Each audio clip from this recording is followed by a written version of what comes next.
તો આજે આપણે બનાવવાના છે મેથીના ભજીયા અને સાથે બનાવશું બટેટાની ચિપ્સના ભજીયા। તો સૌપ્રથમ આપણે મેથી લેશું, એમાં નાખશું લીલા મરચાં, ત્યારબાદ નાખશું 200 ગ્રામ ચણાનો લોટ, ત્યારબાદ અડધોથી પોણો ગ્લાસ પાણીનો નાખશું, એને સારી રીતે આપણે મિક્સ કરી લઈશું। ત્યારબાદ નાખશું 1 ચમચી મીઠું, અડધી ચમચી ખાવાના સોડા જે ટાટાના આવે છે, પછી નાખીશું અડધા લીંબુનો રસ, એને પણ સારી રીતે મિક્સ કરી લઈશું। પછી નાખશું હિંગ, એને પણ સારી રીતે મિક્સ કરી લઈશું। તો આપણું બેટર રેડી છે અને 500 ગ્રામ તેલને મેં એક કડાઈમાં ગરમ થવા રાખી દીધું હતું। તો ભજીયા આપણે એક પછી એક પાડી લઈશું। આપણા ભજીયાને પાકતા 1.5 મિનિટ જેવો ટાઈમ લાગશે। જે રીતે મેં ભજીયા બનાવ્યા છે એ રીતે તમે એકવાર ઘરે ટ્રાય કરજો, બહુ મસ્ત બનશે જાળીદાર ભજીયા।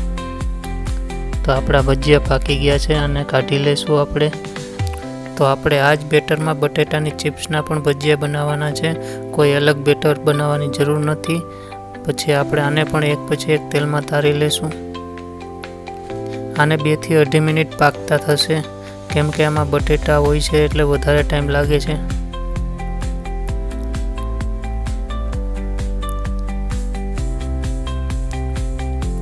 તો ત્યાર છે આપણા બટેટાના ચિપ્સના ભજીયા અને મેથીના ભજીયા, એકદમ જાળીદાર પોચા રૂ જેવા।